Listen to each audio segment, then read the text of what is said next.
In the frozen silence of northern Europe, where icy winds sweep across endless forests, a secret was being prepared, one that would shake the very foundations of NATO. This was not a story of massive fleets, gigantic budgets, or decades of military dominance. This was the story of a small nation, Sweden, and its fighter jet, the Gripen E, a machine that dared to humiliate the giants.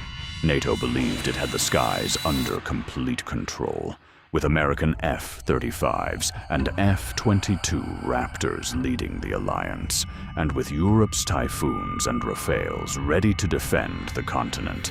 The idea of a smaller, cheaper fighter humiliating this vast alliance sounded impossible, laughable even. But the world was about to witness something that would defy logic. The Gripen E, nicknamed the thinking fighter, wasn't built with arrogance. It wasn't about brute force or trillion-dollar budgets. Instead, it was designed like a predator in the shadows, fast, smart, and adaptive. It carried cutting-edge electronic warfare systems, data fusion technology, and the power to fight not just in the air, but in the invisible world of electronic signals. The mystery began during NATO's secretive war games, exercises never meant for public eyes. Inside these simulations, the Gripen E went against some of the West's most powerful aircraft, and to the shock of many, it didn't just survive, it dominated. F-35s that were supposed to remain invisible suddenly found themselves locked on radar screens. Eurofighter Typhoons, celebrated for their agility, were consistently outmaneuvered. Even the F-22 Raptor, the symbol of American air superiority, was not immune to Gripen's tricks. The secret lay not in raw speed or stealth, but in brains.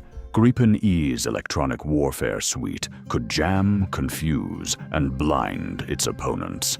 Its data link allowed it to act as part of a swarm, sharing every piece of information instantly with other aircraft, drones, and ground stations.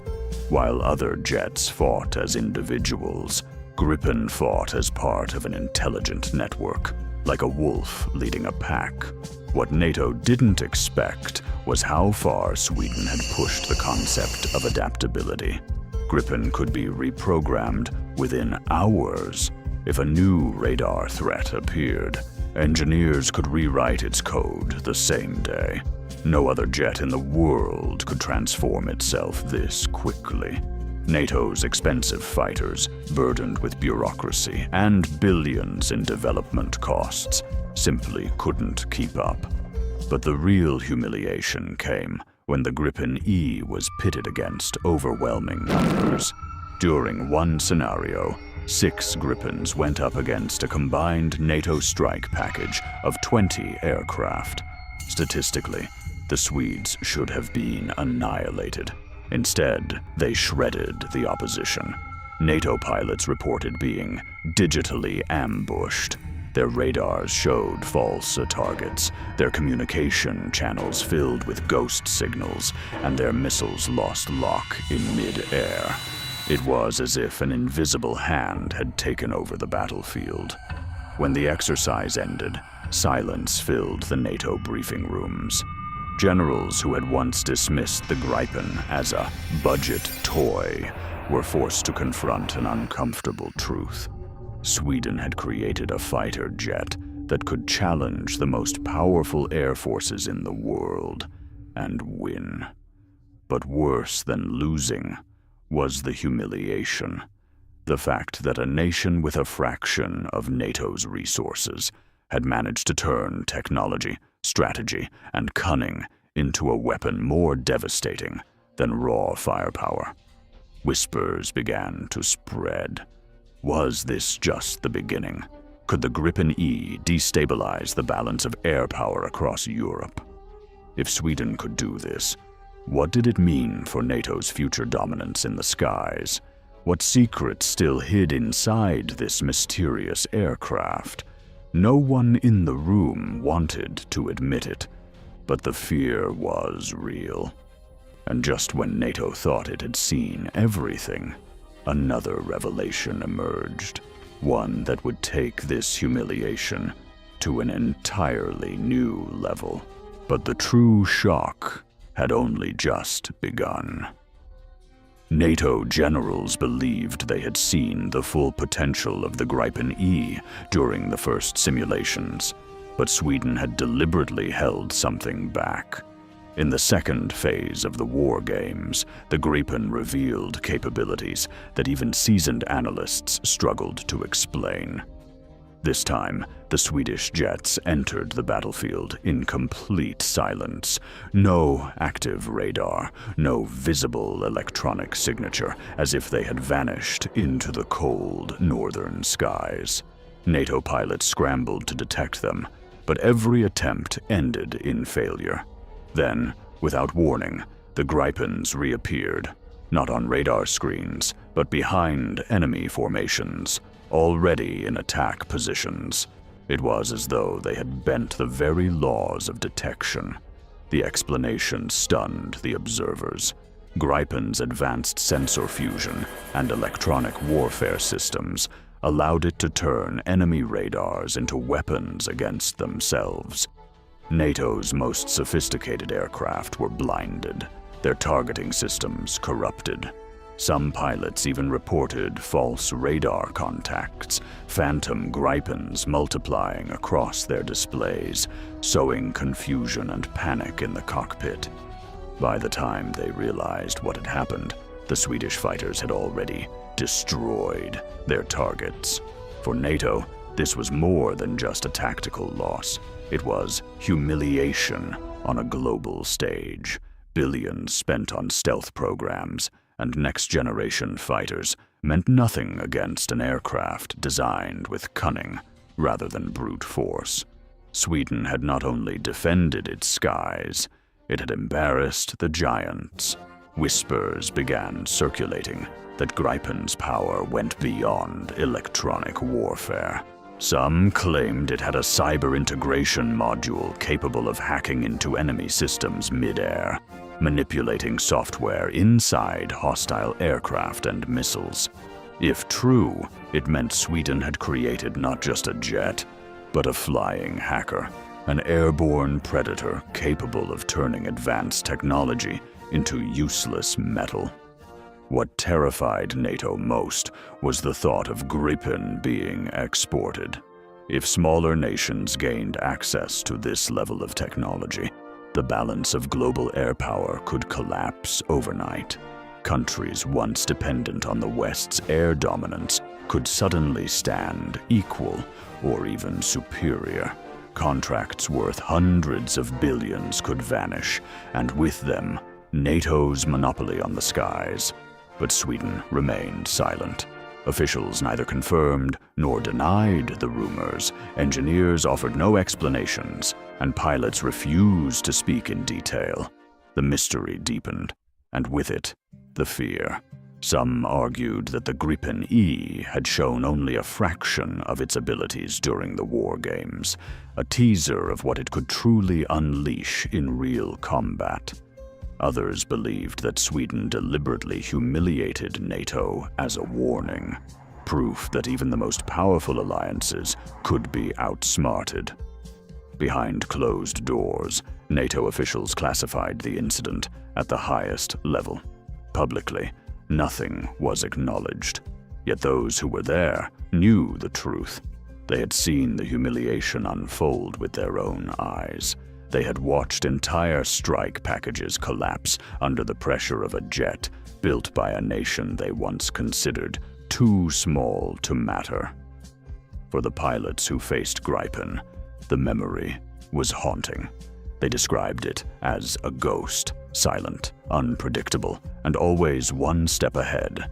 One American pilot whispered in frustration, "You can't fight what you can't even see." Another called it a nightmare in the sky. And so, the legend of the Gripen E grew. A jet that humiliated NATO not with size, but with intelligence. A machine that proved the future of air combat belonged not to those with the deepest pockets, but to those who mastered the invisible battlefield. The world may never know the full truth of what happened in those secret war games. But one fact is undeniable. NATO's skies are no longer untouchable. Somewhere, high above the forests of Sweden, a Gripen E waits, silent, watchful, and ready to remind the world once again that even the most powerful can be humiliated. The echoes of NATO's humiliation had barely faded when new whispers began to surface. Intelligence leaks suggested that the Gripen E had already entered a phase that even NATO's most advanced war planners had not anticipated. This was no longer just about electronic warfare or cyber tricks. This was about rewriting the very concept of how wars would be fought in the skies. According to classified reports, Sweden had secretly begun integrating the Gripen E into a network of autonomous drones. These drones weren't ordinary unmanned systems.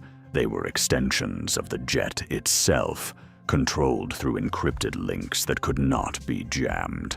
In effect, one Gripen pilot could command an entire swarm.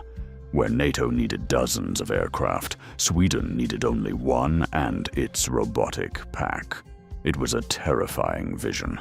A lone Gripen entering hostile skies, followed by an invisible army that could overwhelm defenses without warning.